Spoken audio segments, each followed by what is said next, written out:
దేవునికి మహిమ కలుగునుగాక. సర్వోన్నతుడు మనల్ని ప్రేమించి ఈ 2026వ సంవత్సరం జూలై నెలని మనకి దేవుడు దీవెనకరంగా ఇచ్చారు. ఈ నెల బట్టి మనం ఎంతో సంతోష సమాధానంతో ఆనందంతో గడపడానికి కావాల్సిన శక్తి దేవుడు మనకి సమృద్ధిగా ఇవ్వగలడు. ప్రియులారా, ఈ 31 రోజులు దినదినానికి దేవుడు తన కృపను, తన భాగ్యాన్ని, తన బలాన్ని మన మీద కుమ్మరించి తన ఆశీర్వాదాన్ని మనకు సమృద్ధిగా ఇస్తాడు. తన వాక్కును పంపుతాడు. మనం పడిన గోతులో నుండి పైకి లేపుతాడు. తన వాక్కును పంపి మన బాగు చేస్తాడు.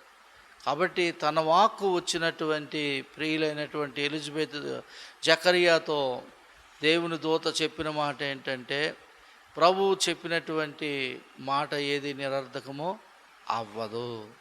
అదే దేవదూత మరియ గారితో చెప్పిన మాట ఏంటంటే, వాటి కాలమందు అవన్నీ కూడా నెరవేరుతాయి. ఇది 37వ వచనంలో. అలాగే 45వ వచనంలో చెప్పబడినటువంటి విషయం ఏంటంటే, ఎలిజబెత్తు దేవుడు తన మాటలు పలికినటువంటి వారు నమ్మిన ఆమెను ధన్యురాలు అంటారు. ప్రియులారా, ఆశగల నీ ప్రాణాన్ని తృప్తిపరిచే దేవుడు నీ పట్ల అద్భుతాలు చేయడానికి ఆశిస్తూ ఉంటున్నాడు. మార్గాలు కానక చుట్టూ నిన్ను ఆవరించి ఉండినను, ఏమి తోచక ఉండినను, అలసిపోయిన నీ ప్రాణముతో దేవుడు నీకు చెప్తున్నటువంటి మాట, దేవుడు తన కార్యాన్ని చేస్తే తిప్పినవాడు ఎవరు ఉన్నారో.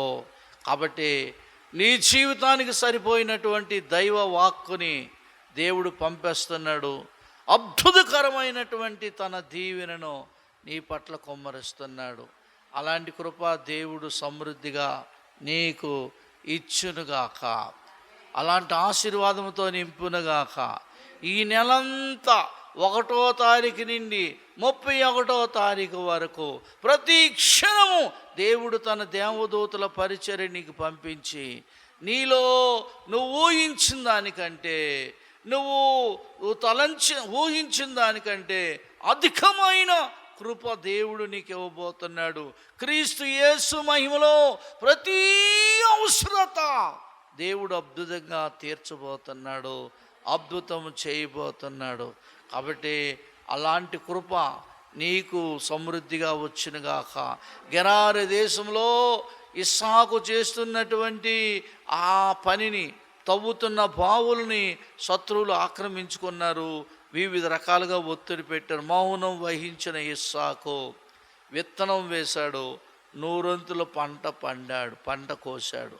విత్తనం ఒకటే 100 ఫలం కోశాడు. అలాంటి కృప సమృద్ధిగా దేవుడు నీకు ఇస్తున్నాడు. ఓ ప్రియమైన తండ్రి, నీకు వందనాలు. ఈ నెలకము నీ కృపా కనికరాలతో నింపి వృద్ధిపరచండి. ప్రతి కాడిని విరగొడుతున్నందుకు వందనాలు.